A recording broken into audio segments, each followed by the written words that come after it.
Hey everybody, it's Mom of Two, Wife of One, and welcome back to my channel. I am a content creator. I'm a mommy influencer, a wife influencer, a wife, obviously, a mommy. I'm a daughter, a sister, an editor, a book editor, a blah, blah, blah, blah, all these things. But the reason that you guys are here is to hear my opinion on Married at First Sight, season 14, episode 16. Let's start off by asking the question, why was this not the finale? Why are we still here with these couples? I don't understand. And again, if you've never watched the show, I said episode 16. The show only comes on once a week, so that's 16 weeks, 4 months, right? In addition to 4 months of the actual show, we had all the experts interviewing people who signed up for the show. We had them telling the couples they were going to get married. We have a prediction show before the season started. We had an updated prediction show in the middle of the season, maybe not the middle, like towards the end. And next week we have another show of predictions from former cast members, essentially, of Married at First Sight. So we're talking about an added 4 or 5 shows onto the 16 weeks. So we're really talking about 5 months, over 20 weeks that we have been with these people, and I don't understand why. Last season, I remember that episode 16 was the finale, so I was hoping for it, but I didn't have the highest of hopes for it. But I don't understand. And I was telling my husband, I did kind of have an epiphany. I was like, what if they stretched it out this much? Not because of us, because we asked for it, because I'm pretty sure we didn't ask for it. I think that maybe the show's gotten so popular that they've gained more advertisers, and so they have to have more content to have room to show all the new ads that they've gotten for the show. That's my assumption, not really knowing how TV works. And I like my explanation because it's the only thing that really makes sense in my head. So we're going to go with that. Either way, we are, I think, 2 or 3 days away from decision day at this point, at least in their world. And I honestly don't know. I feel like everything, and I know they do this on purpose. The second to last episode is normally when questions are finally asked and people are at a much more comfortable place in their lives and in their marriages. And it leaves the viewer, I won't say all of these, I won't speak for you all, because you all probably already have in your mind who's going to stay and who's going to leave. I feel like nothing is guaranteed, right? I mean, we've seen this every season. We have some kind of, some shock and some awe, some surprises. So I don't really know for a lot of the couples. I feel like things could kind of go either way. And, I know that's what they want, so that we'll tune in because our curiosity is just going to get the best of us, and we have to know who's going to stay together. So I'm going to start. I actually don't have that many notes, but I want to start with Michael and Jasmina. I refuse to believe that Jasmina only feels friend vibes from Michael. After all this time and the intimate moments that they've shared, I really refuse to believe that she only looks at him as a friend. Michael has made it clear he has romantic feelings for her, but he doesn't want to push her too hard. He doesn't want to get into that foreign territory knowing that she's still iffy about how she feels about him. So I can understand that from a self-preservation standpoint. But again, I refuse to believe that she feels nothing. That I just don't believe that. And it's frustrating because I don't know if she's still scared and she's still guarded. I just really don't know. And the thing is, they both met. He met with his sisters. She met with a friend and just kind of getting advice. And the friend asked her, if he told you how he felt about you, would that help your feelings? And she was like, yeah, probably. But then him telling you, I have romantic feelings for you, I care about you and all that stuff really did nothing for you. And I appreciate the fact that she doesn't lie to Michael. So she is very honest. And I can tell that she was choosing her words carefully so as not to hurt him as much. So I appreciate her doing that. But I don't buy it all the way. And I hope that they don't both say no on decision day just because the lovey-dovey feelings are not there. But, she brought up a good point. She said, and he said too, we have to decide if we believe that where we are is where we're going to stay, or if where we are can lead to something else. And truthfully, none of us have a crystal ball. They genuinely do not know. And so it's a matter of, do I take that chance and hope this grows into something more and hope that she develops romantic feelings and hope that we fall in love? Or do I just am I just grateful for what I had with this person, grateful for this person for helping to be more vulnerable and helping me to talk about things a little bit more? Do I just accept that and accept that this is a great experience and then still walk away, friends? Like, it is a very hard decision. And I know that they have these tough decisions every single season, but I feel like this is the first season I've actually empathized with a couple of them. Like, oh, wow, this is a big decision. And there is a lot of stuff to think about because you don't know. You don't know where things are going to lead. I still believe that they can make a good couple. I'm hopeful that they will say yes and that they will stay married. That is my hope. I don't know if that will happen. There were some things that were said that I found really interesting, like, huh. He was talking to his sister, and one of his sisters said that she believes that Michael and Jasmina want the same things, but they're just not giving it to each other because they're both in each other's heads. And then Jasmina is telling her friend that, sometimes I think Mike is too much in his head. And it's like, it's not just him, baby. Like, you have a lot of walls up. And I'm not going to sit here and pretend like I know that all of her walls have come down, but she definitely came in with her own barrier up as well. Even, it doesn't matter how much she wanted the marriage and how much she was determined to really give it a try. That doesn't stop you from automatically putting your guard up because this is a stranger and all you have to go on is past experiences and past relationships where you were probably hurt or taken advantage of. So it makes sense that you would have your guard up. Like, I'm not knocking her, but I feel like she doesn't acknowledge that as much. And yeah, I just feel like she doesn't acknowledge that as much. I feel like she puts a lot of it on him and doesn't really say, well, I could stand to do this more. I could stand to do that more. Where I feel like Michael takes more accountability for his actions and for his previous thoughts when it came to the process. I feel like he understands a little bit more. He's a little more in tune with himself, I believe. Don't think I can really say that for her.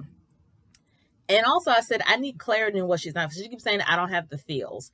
So does that mean you're not attracted to him? Or does that mean you're not, like, you don't feel like lust around him? Like, I feel like saying I don't have the feels is just very, very vague. So I don't really know what that means. And I would love to have clarity on exactly what she thinks she should be feeling.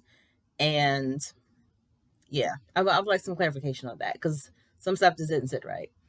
But after they talked with their friends and their family members, they took on a nice romantic date. They went salsa dancing.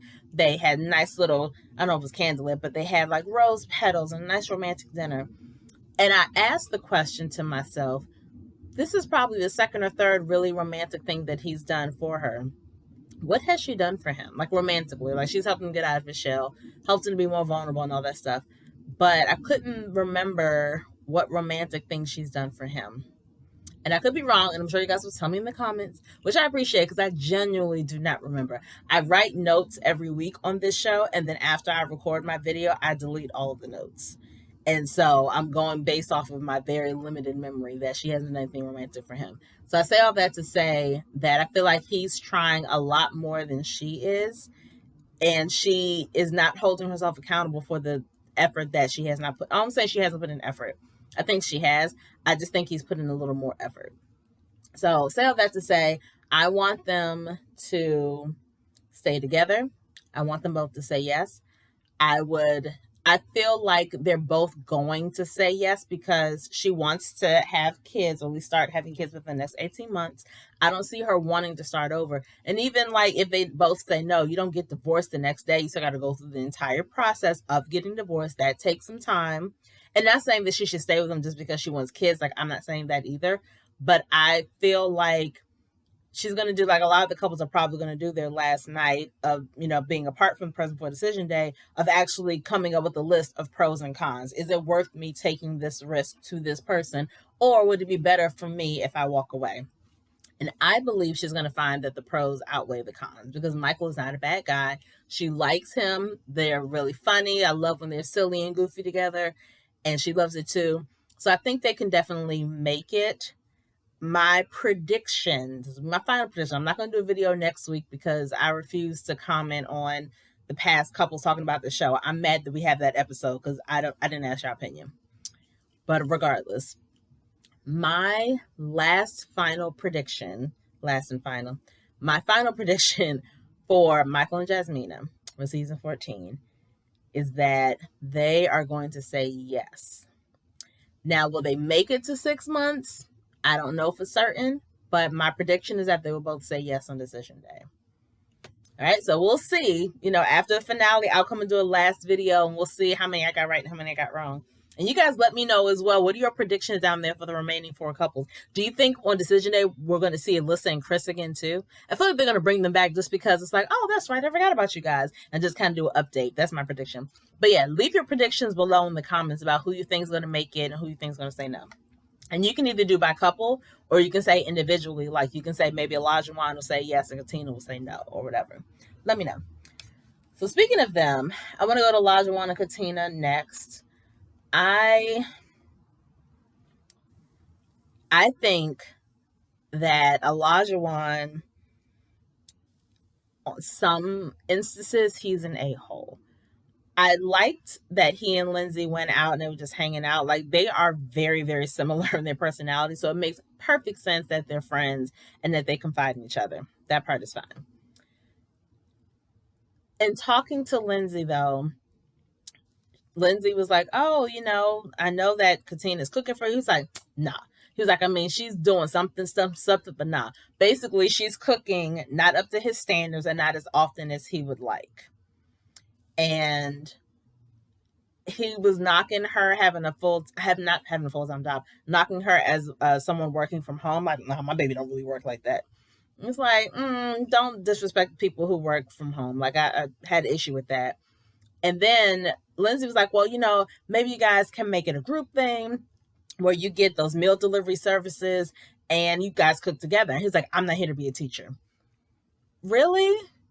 And I'm curious to know what you think you're going to teach her. You make breakfast, but in any other situation, when it comes time to like cook dinner, like cook food, you don't cook it. So I don't even know if you can cook. So what actually do you think you're going to be teaching her? You mentioned before that I may have teach her how to go grocery shopping, but then I went to the grocery store and you got like 4 items. So you're not teaching her jack. I digress, and I'm getting upset because I really don't care for him. And in that moment, I really didn't care for him because his message sometimes is not always bad. It's his delivery. It's the audacity. It is the arrogance. It's the chauvinism that comes out, and it's so annoying and it's frustrating because I don't know how. I mean, I feel like he's the same in most scenarios. So I want to assume that what we see when he's off camera or he's talking to his friends is the same thing that Katina is saying. So I don't know if she's just ignoring it or she's focusing on the good. I don't know. But I hate that whenever he talks about her future and talks about her, wanting kids, he always focuses on her. Like, yeah, because then when she has kids, is she going to have time to cook for them? And it's like, okay, one, they would be your kids together. They would not just be her kids. That's one. Two, again, like I said last week, if your wife is transitioning to becoming a nurse, she's in school, obviously it takes a lot of time.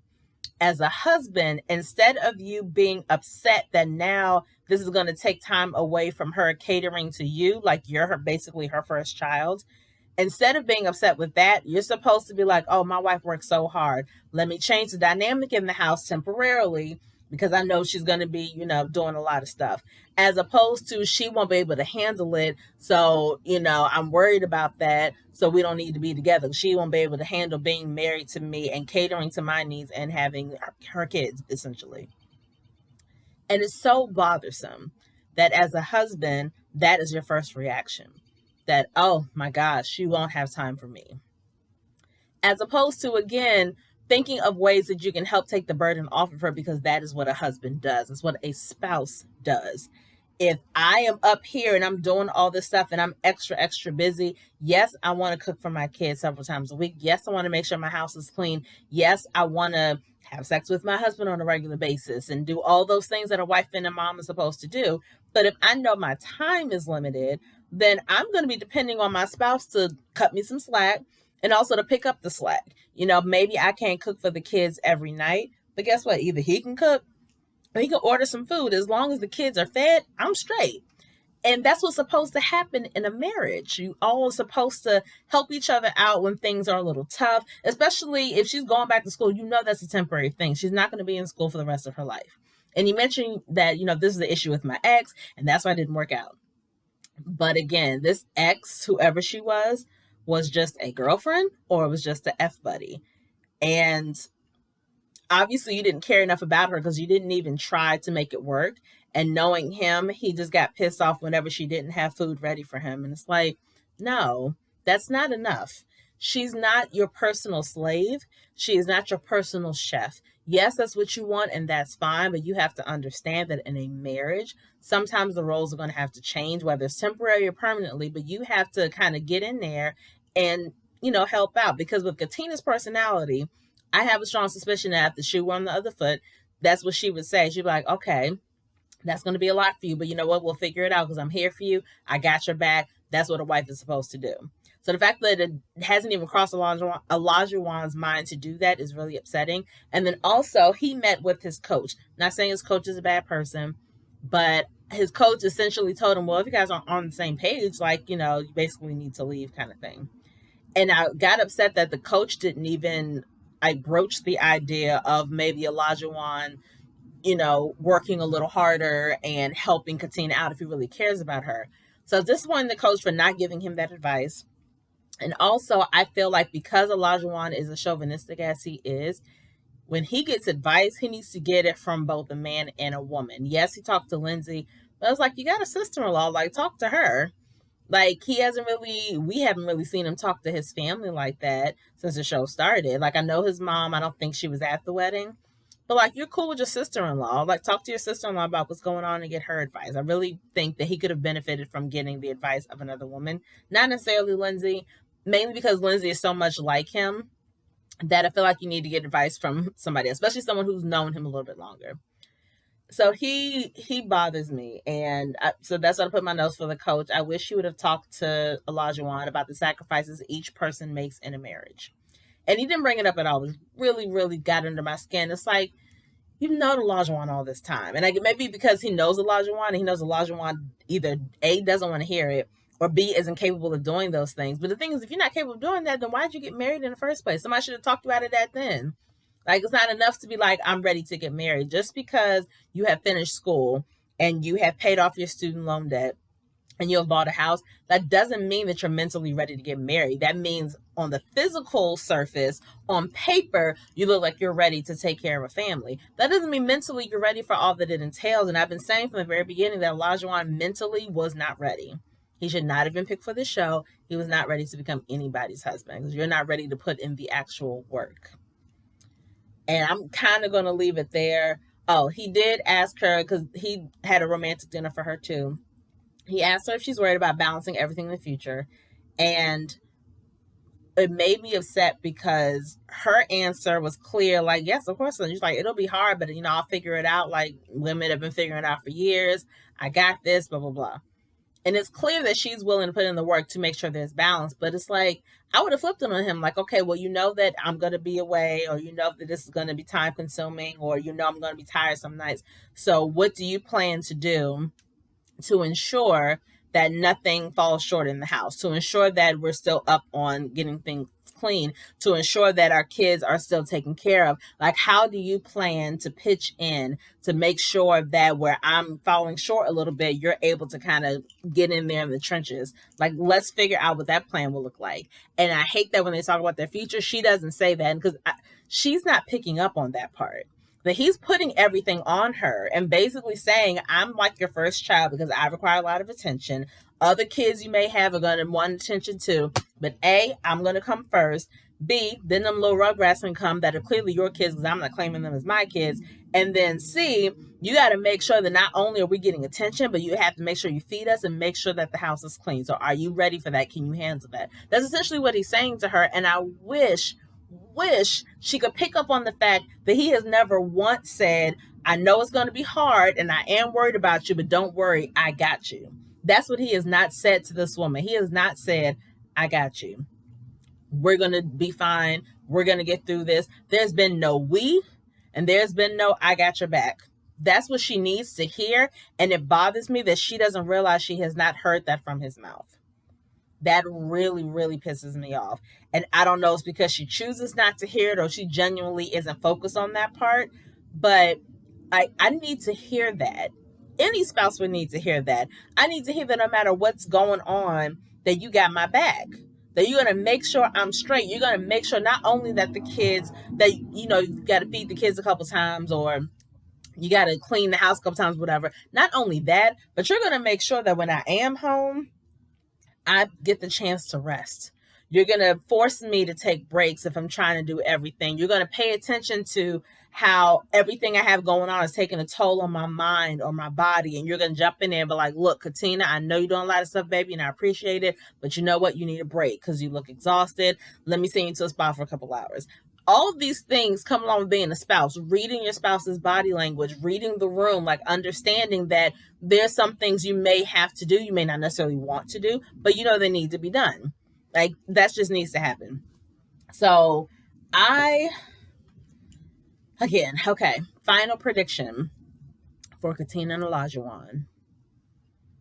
I think Katina's going to say yes. I think Olajuwon is going to say no. And he's going to give the excuse that he's doing it for her good so that she can finish school. But then once she finishes school, she can come back and find him. So he'll spend those 2 or 3 years traveling all over the world like he wants to. And then he'll come back. And when she graduates, he'll be like, "Bad, let's get married again." I feel like that's his plan in his head. So I feel like he's going to say no. And again, make it seem like it's for her benefit, as opposed to him just being selfish. And I feel like she's going to say yes. But I think, see, this is tricky because I think it depends on who they ask first. If they ask Olajuwon first, I don't know if he would have the balls to say no first. But I do believe he's going to say no and Katina's going to say yes. Now let's talk about Noi and Steve. Steve is out here shopping for a whole engagement ring for this woman. And I wrote, does she deserve it though? I don't know if she deserves it, especially because she's still in trying to live the whole living thing.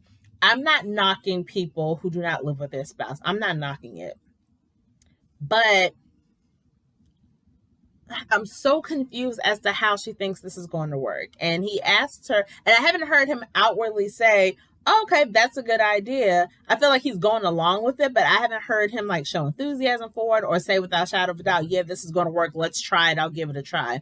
And again, I would need to hear a time limit. Okay, so you're going to live at your place. I'm living my place. So let's figure out exactly when we're going to move in together, because this isn't a permanent situation. We're not going to be apart the whole time, especially you want 3 kids. What house they're going to be raised in? And you want to be a stay-at-home mom, so you expect him to pay the bills at your house and at his house? Like, I'm so confused as to how you think this is going to work. She bothers me. She is very insistent on what she wants, which is not a bad thing.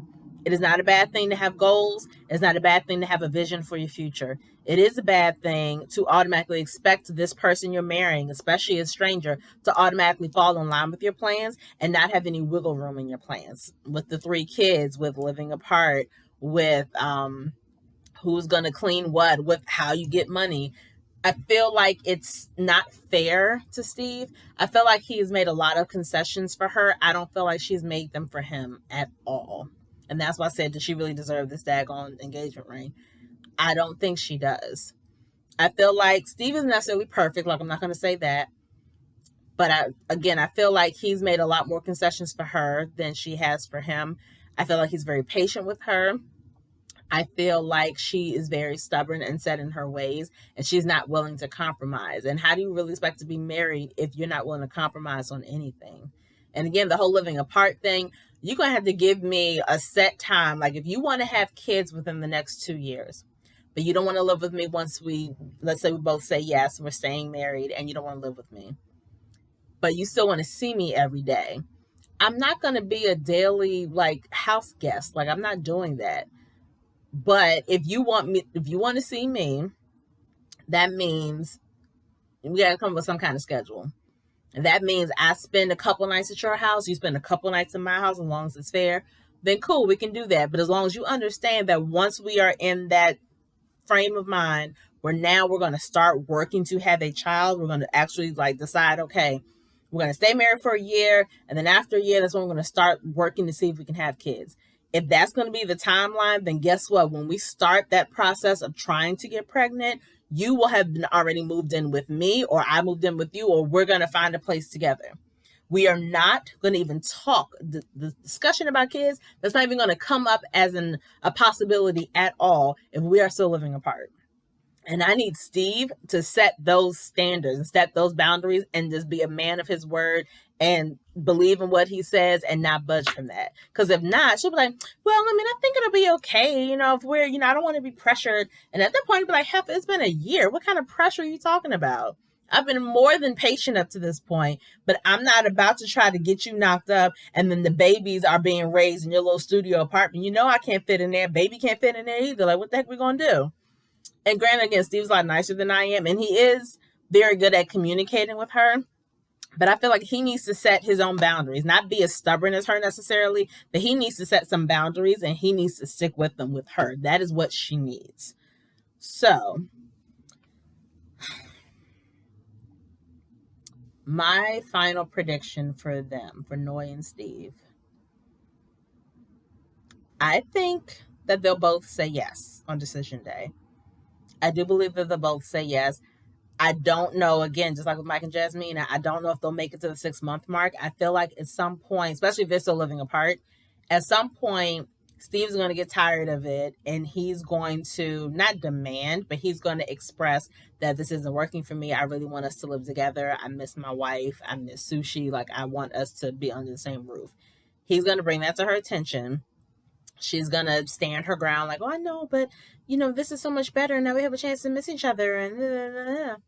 And I feel like at some point he's going to be tired of always being the one to compromise and always being the one to, just always being that one, right? And so that's my prediction. I don't know if they'll make it to the 6-month mark, but I feel like they both are going to say yes on decision day. Now, Lindsay and Mark have taken us all on a very tumultuous, loud, emotionally violent roller coaster for the past 16 weeks. And I feel like after every episode, I'm either wholly on Mark's side, I've never been wholly on Lindsay's side, wholly on Mark's side, semi on Lindsay's side. But I feel like again, it's a roller coaster, right? Because I feel like there's been so much that has happened, so much that's been said, so many conversations, so many tears. This was the first episode in a long time where they did not have a blowout like they normally have.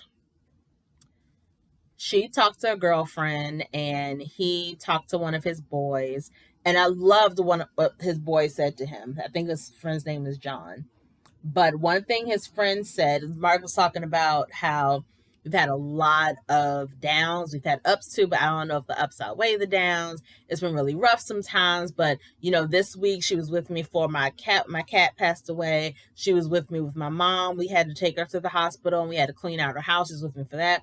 And listed all the ways that Lindsay has been there for him. And one thing John said, which I thought was spot on, he said, judge the most recent events and not the whole 8 weeks. The most recent events show progress. I was like, you know what? That is true. And I think it's a little difficult for the couples to do that because obviously all they have to go on is the entirety of this 8 weeks because it is an experiment. But I completely agree with his friend. In the beginning, things are going to be rocky because you guys don't know how to communicate with each other. You don't know how to coexist around this essentially stranger in this closed apartment, in close proximity, dealing with each other's families, dealing with each other's emotions, dealing with each other's past. It's a lot in the beginning, and sometimes it takes a while to find your rhythm. So I do agree with the friend that he should focus on what's been taking place the last couple weeks. And again, this is the first episode in a while where things were calm. And I love, and my mom has said this before, that Lindsay is in her element when there's a crisis. She jumps in. She's like, what do you need me to do? I'll make these phone calls. I'll do this. I'll do that. She's very good at having his back and showing him on a regular basis, I got your back. I got you. What do you need from me? Bet, let's do this. And I feel like in those moments, if he was still by himself, he would be completely overwhelmed. He doesn't seem the type of person that asks for help, even though he has all these friends that love him. He doesn't seem like he's the type of person that asks them really to help him. I don't know, because he's embarrassed or he just doesn't want to, burden them, whatever. So I love that Lindsay is there. That's essentially what he needed. Someone who would not necessarily help him clean up his life, but someone who would kind of jump in there with him and just help him so that he doesn't drown and show that she is putting him first. So I like that we got to see all those clips of her doing just that. And I like that he appreciates that about her. And, it was really nice. Like, it was really, really nice to see that. So, oh, the beginning of their, I thought was a really interesting scene. The beginning of the show, she is giving Mark, I guess that's the term, giving him a fertility test. And she was like, if we're going to stay together and we're going to have kids, we're a little closer to, late 30s and early 30s. I would like to know, she's like, I'm a planner. I would like to know ahead of time if your stuff is good to make sure my stuff is good so that, if we stay together and choose to have kids, we won't have any issues. I would love to know that now instead of being surprised later. Which I'm not mad about because I'm a planner as well. We've just never seen this on the show. So I was like, okay. So okay. They went to the bathroom, I assume. And, the cameras, they put all the stuff at the bottom, all the words that they're saying, the captions. And she's like, okay, yeah, just put it in there. And he's like, can I get a video or something? This is awkward. She was like, what, your wife doesn't turn you on? How turned on is he supposed to be? I envision my man Mark right here, right? Lindsay's right here. I imagine her staring at his penis like, okay, get it to work, get it up. All right, just put it right here in the cup. I'm ready for it. Like, who's going to be comfortable in that situation? Who's going to be turned on enough to actually perform in that situation? Why are you in there? Like, you could have just shown him the directions and said, okay, boom, put it in here and I'll be back. Why did you have to be there for that? And also, not to get too graphic, if he's having issues and you're just staring at it, get on your knees and help him out. Like, again, not to be too graphic, but that's what I told my husband. Like, if you want to help, then boom, get on your knees, talk to the mic, as they say, get him all riled up. And so he got the baby juice ready. So they tested it and everything is fine. And it was funny though, because he did say, at least to the camera, never said to her, that when he was in his 20s, he's like, I tried some things to enhance my muscles, which may prohibit me from having kids. So I'm going to assume that was steroids. But it was just funny the way he said it, because he didn't outright say steroids. He just kind of danced around it. But his stuff worked. But she looked at his sperm and said that he's dehydrated. And I was like, how the freak does she know? But I guess she's in health, so that's how she knows. So it was a really weird thing to start the show off with. I was like, okay, different. They also, all the couples, is their last time hanging out for decision day, they all played flag football. And Mark hurt himself, he pulled a muscle. What I didn't get was, I'm watching him on the ground. He's in pain. Lindsay is trying to stretch him different ways and it's not working or it's too painful, whatever. And I was like, okay, she's the wife, so I understand that. Then Elijah came over. First, I was like, why is he doing it? And I was like, oh, but he was an athlete. But I was like, isn't Michael a physical trainer? So wouldn't he be the best, most qualified person to do it? And Mike was nowhere near him. I was so confused. It's like, Mike should be over there stretching him out.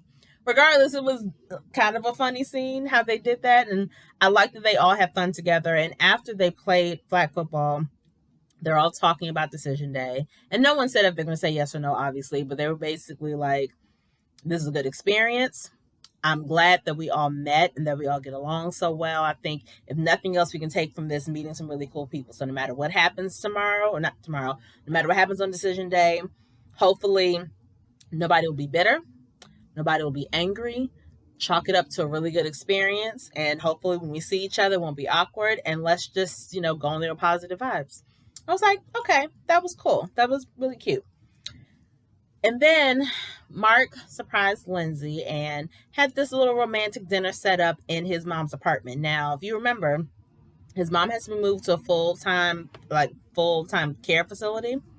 So they moved her out of the house and cleaned the house up really well. Apparently it was just a bunch of stuff everywhere, but they cleaned out the house. And apparently she used to live there with his grandmother.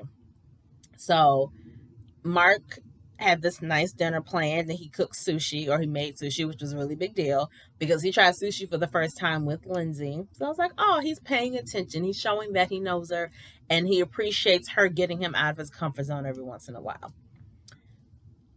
The issue came when he basically was saying that if they say yes on decision day, he wants them to move into that house. He was like, it's just so much love in here and light. And, I would love to like have this be our start. Lindsay said, okay, give me $500 in a weekend. He's like, for what? She was like, well, got to change the light fixtures. Oh, I got to change the panel on the kitchen cabinets. That's outdated. Got to get rid of this. Got to do this. Got to paint the house. Got to do this. And you could tell he was getting freaked out. But fortunately, he didn't react like he normally would. And she didn't even respond like she normally would. She normally would have immediately like gone to attitude. He immediately would have kind of, reciprocated and had his attitude as well. So he just looked a little shocked and stunned and didn't say anything for a while. And I love this part because I 100% agree with Lindsay. She basically said, like, let me see if I wrote it down. She said, I don't want to move into your past.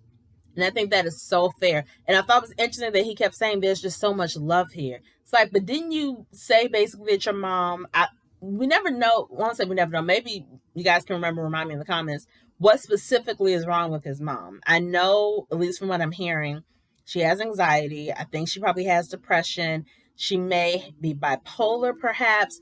So I get the impression his childhood was a little rough with her.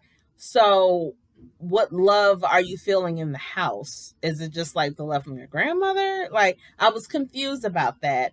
But I agree with Lindsay. Like, yeah, we clean this house up. This is nice. I understand this is your childhood and everything. But even he said, like, well, this was my house with my grandmother and my mom, but they're not here. So now I want you to be here and be a part of this. And she's like, but listen to what you said. You said it's your house with your mother and your grandmother. I want something that is our house. That is something that we can build together.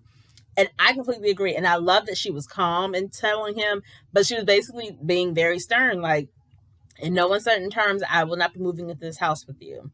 If we say yes on decision day, maybe we can get a house nearby, a house on this block. I'm perfectly cool with that, but I'm not moving into this house with you. This holds too many memories for you. And if we're going to start off fresh, like we're starting off with, we had those 8 weeks and that's cool, but this is our actual real start without cameras, full, vulnerable, bare naked. We're going to do this. Then let's have our fresh start somewhere else. And I, again, completely agree with Lindsay in this scene. And I was very happy that she stood her ground. And I loved how she communicated that to him. She didn't try to make him feel stupid at all. She wasn't yelling. And I feel like he was kind of absorbing it. I don't think it was what he wanted to hear, obviously. But I'm hoping he really understood what she was saying. Because it makes sense. It makes all the sense in the world, at least to me. So, final prediction for Mark and Lindsay, which I think is so incredibly hard to really say. If they both focus on what happens just in the past couple weeks, they don't look at the whole 8 weeks, but they just look at the progress that they've made, then I think Mark will say yes. And I think Lindsay will say yes. I think that, and she said it, she was like, he is very empathetic. He has a huge heart, and I absolutely love his heart. Mark loves that Lindsay's a nurturer, and she has a big heart as well. They do have good moments, but if they sat down and did the pros and the cons list, I'm sure that wouldn't necessarily work in their favor. But again, if they focus just on what's occurred in the past week or two, then I think they'll both say yes. Again, when they make it to decision day, when they make it to the 6-month mark, that I can't guarantee. I'm going to say no, but I think that they would say yes. So I think that everybody's going to make it with the exception of Katina and Olajuwon. And I think it's because Olajuwon will say no, not because Katina will say no. So those are my predictions, you guys. What do you guys think? I really would love to know what your predictions are. We have 2 weeks, a little less than 2 weeks before we find out who stayed together and who got divorced. But I would love for you guys to sound off in the comments. Let me know. Ask whatever questions you want to ask. Give me your comments, your feedback. Make sure you like this video, share this video. I said comment. Make sure you click the notification bell down there so you don't miss any of my videos in the future. And I'll see you guys in 2 weeks. I think that's May. I believe the finale is May 11th, I believe. So I will see you guys probably the next day on May 12th, but I will see you guys soon. Have a wonderful, wonderful day, week, night, whatever time it is when you watch this video. And yeah, peace.